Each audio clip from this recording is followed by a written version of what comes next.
Do it. Let's do it. Let's honor the man, the legend.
Is that as low as you can go?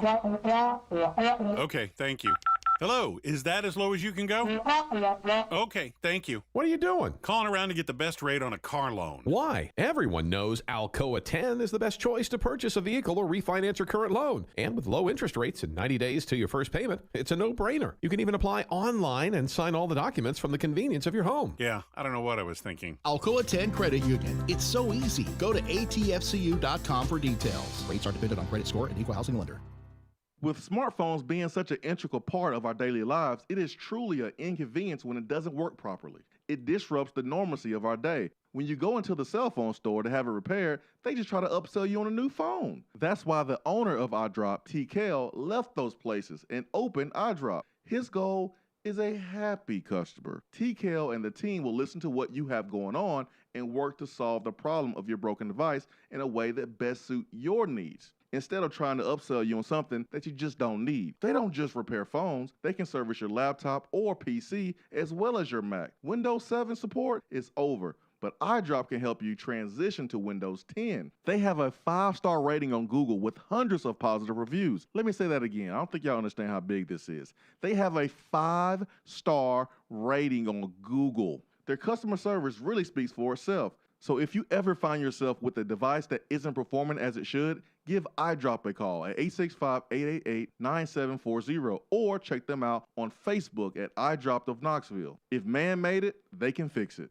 If you're coming to Knoxville and need a place to stay, do yourself a favor and book a room at Hampton Inn Paper Mill, also known as the Hampton on the Hill. This award-winning property is literally in the top 5% of all Hampton Inn properties. The GM, Stephen Lawrence, is a good old local boy who grew up in the business around Knoxville.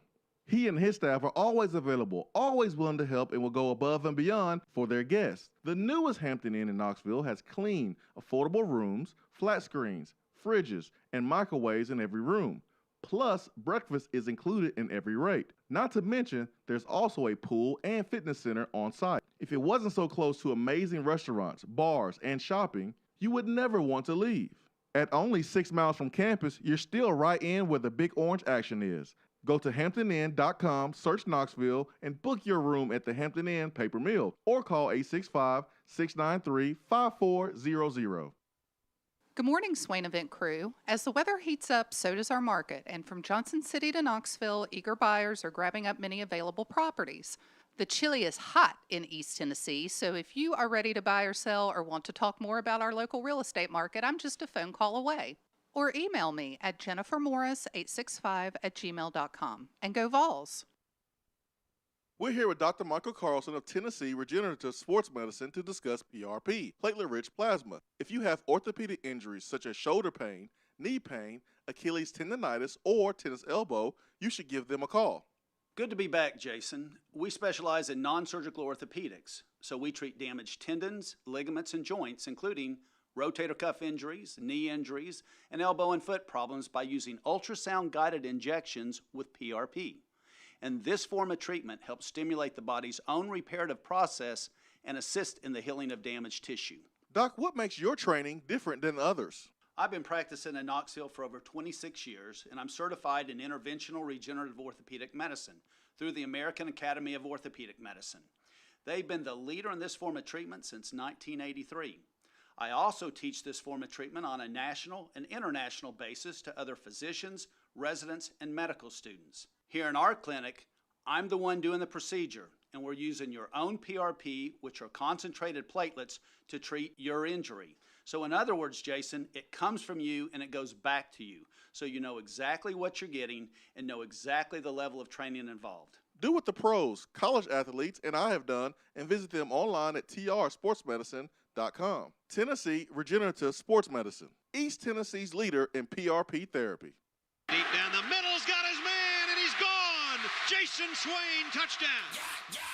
It's time for the Swain Event with your host, Jason Swain. My man. Real sports talk for the real sports fan. All you chumps are gonna bow when I whoop him. It's time for the Swain Event, fueled by Dead End Barbecue. Give me 2 laps and a Ric Flair.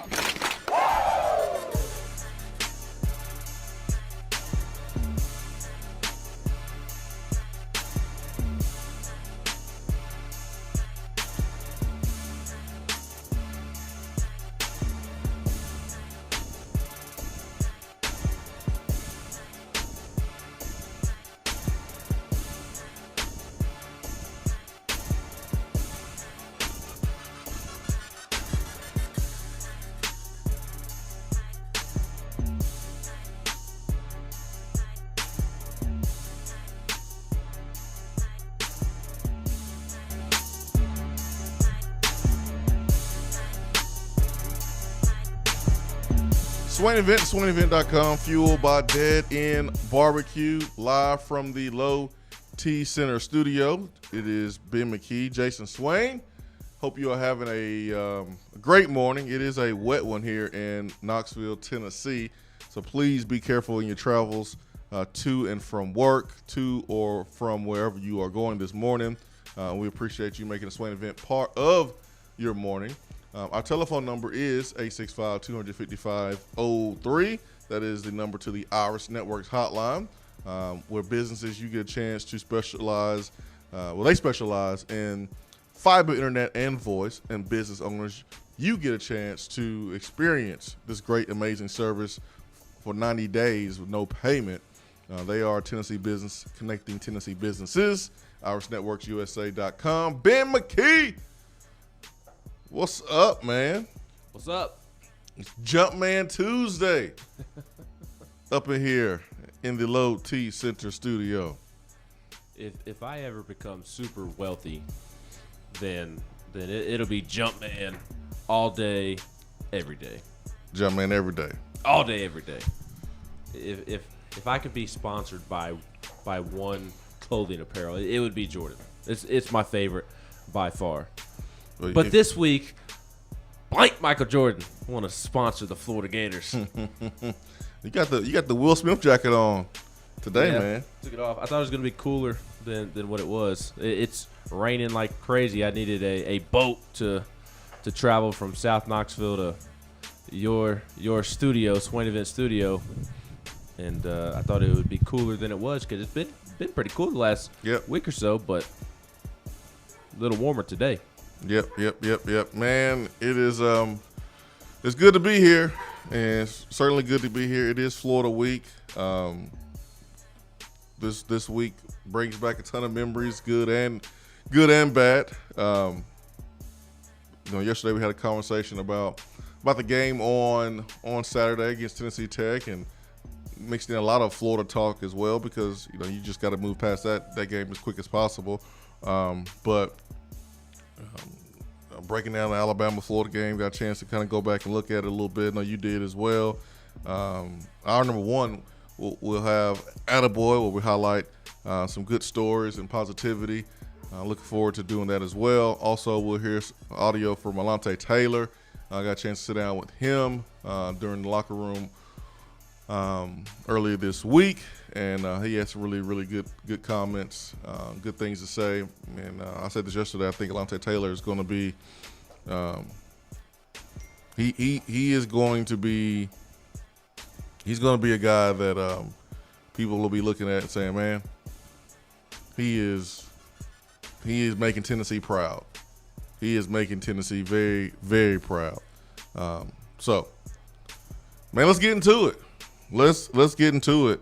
We understand that Florida, played their best game of the year this past week. Ben, you and I were talking before the start of the show about their offensive line, how Cole Kubelik of SEC Network basically said this was their best performance in 7 to 8 years, and what that tells me is that the competition made them raise their level of play, made them raise the bar, maybe had them playing at a level that they didn't think they could play at. That's how bad they wanted to win. And sometimes when you want something so bad, man, you're willing to be someone that you're not used to being because you're thinking about the result more than where you are and what you can and what you can't do. And so, Florida played a little bit out of their mind on the offensive line. Can they do that again this week, playing against a team that, quite frankly, they've owned? They've owned Tennessee. They've owned us for, the last decade and just some change. Tennessee has had plenty of opportunities to beat Florida. You go back and look at 2014, look at 2015, and it was Tennessee basically just handing the game away and crumbling at the last, quarter.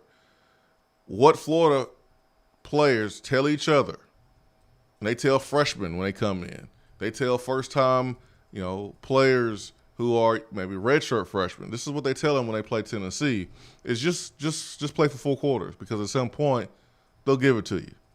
This is what they tell their players, and it's passed on from generation to generation, from class to class. This is what they tell their young players. I remember being a true freshman, and working out in the weight room during the summer, and the Florida fight song came on, and I'll never forget it. It was Rashad Baker.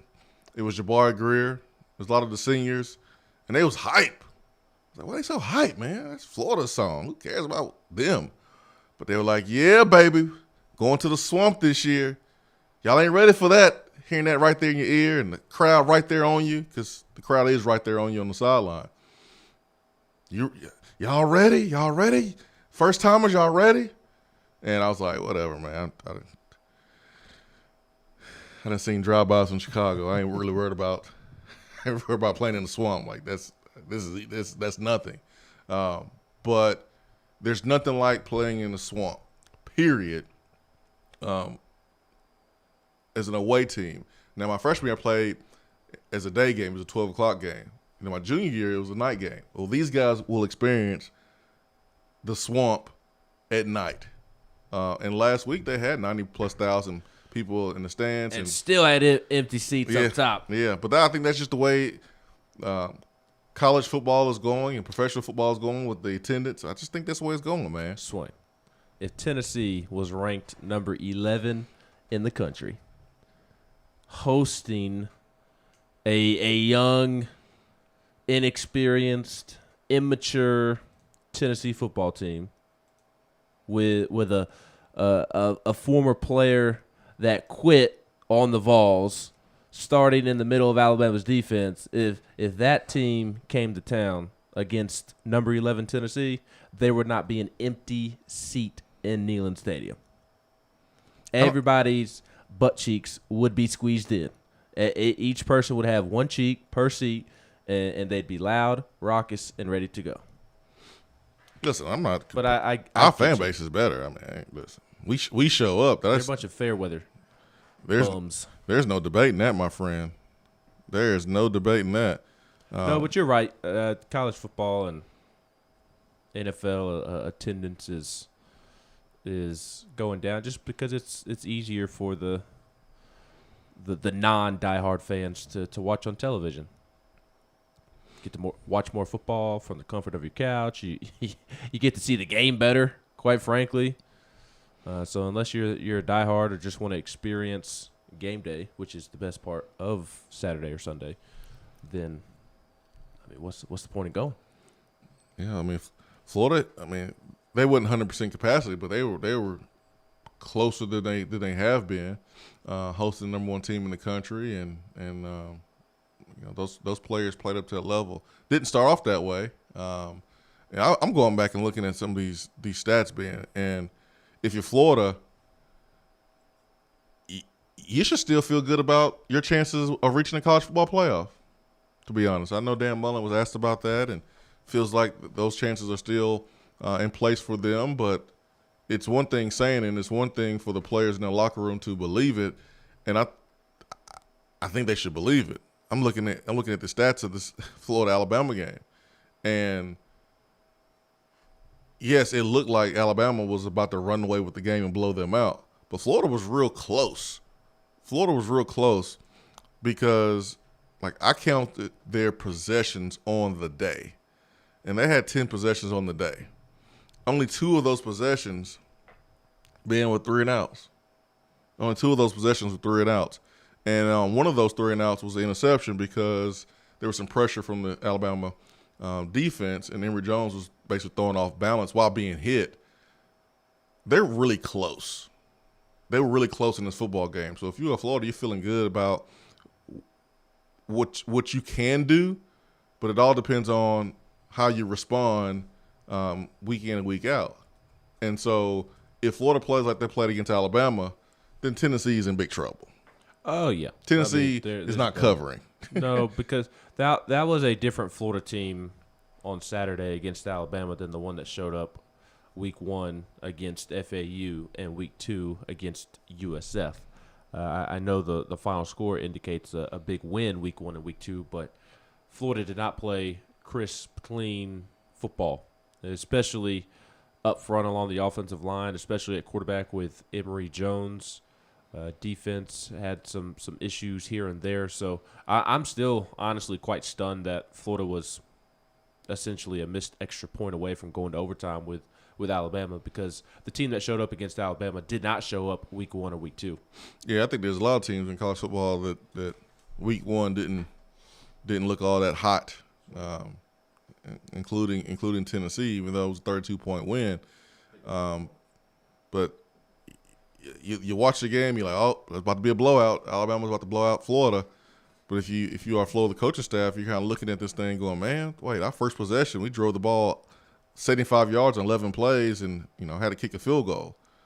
And, it was 21-3 to kind of start the game. But, man, it could have easily been a one-score game or tied up in the first quarter and first half. So if you're Josh Heupel and company, you see this. You see how close the game was, regardless of what the scoreboard read in the first half. And you are sharing this with your team.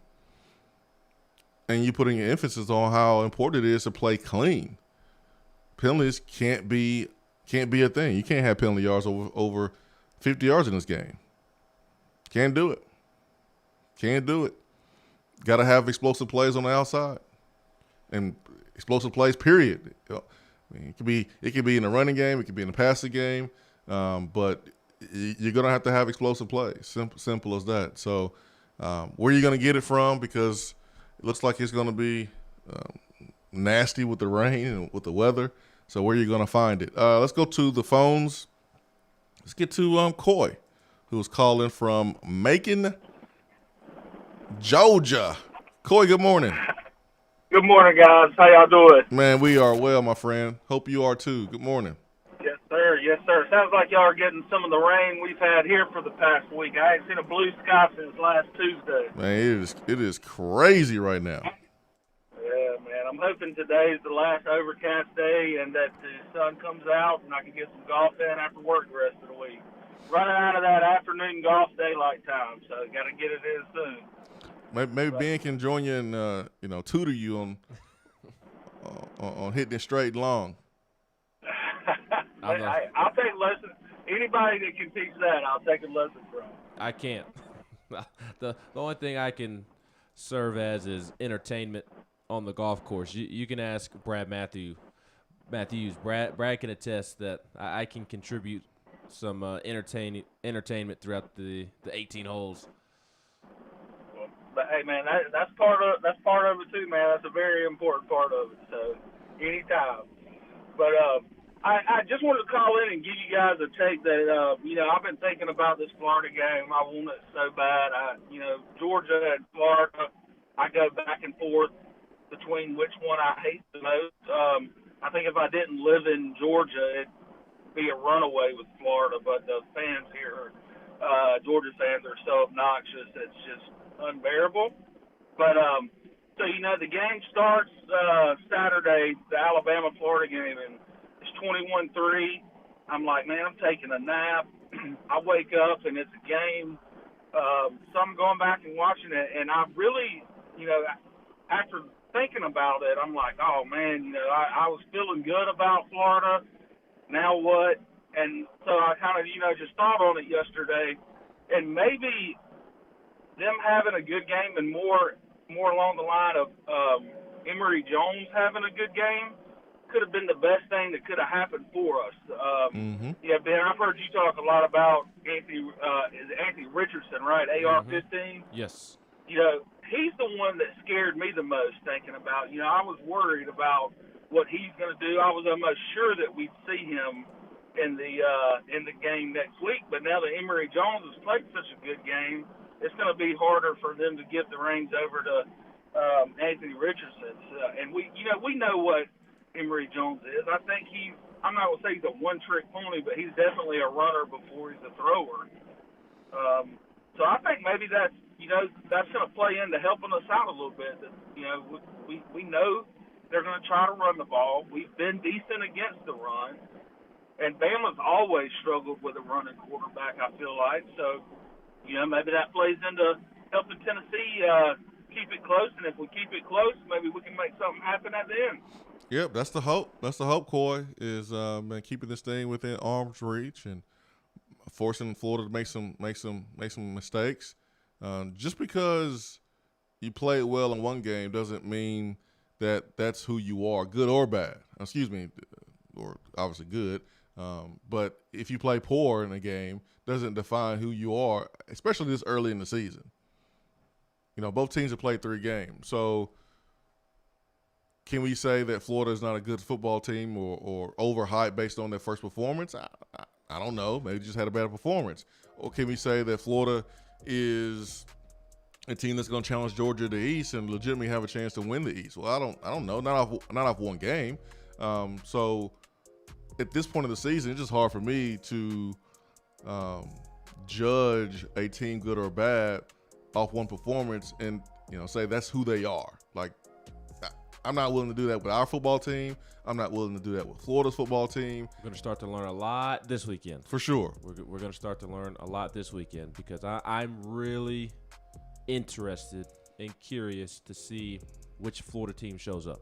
Because if it's the Florida team from week 1 and week 2, Emory Jones is sloppy, defense has some mental errors, Tennessee has a legitimate chance to win. Maybe not a great chance, but a legitimate chance, and not just saying that to pump sunshine and feel good about Saturday.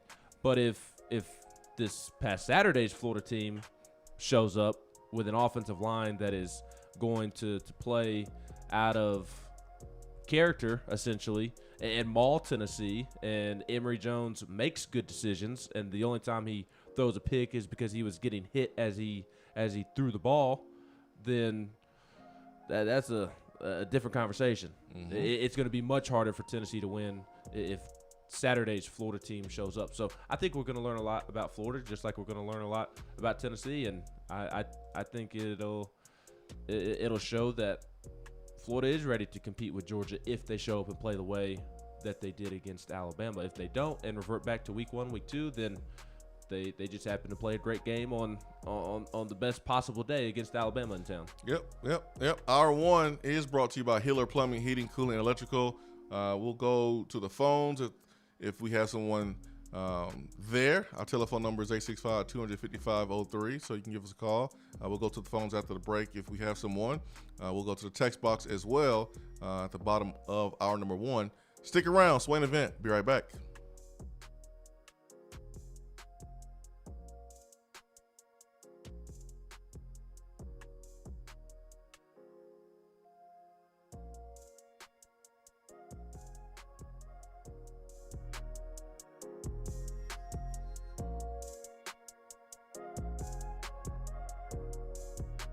If you want to get in on the conversation,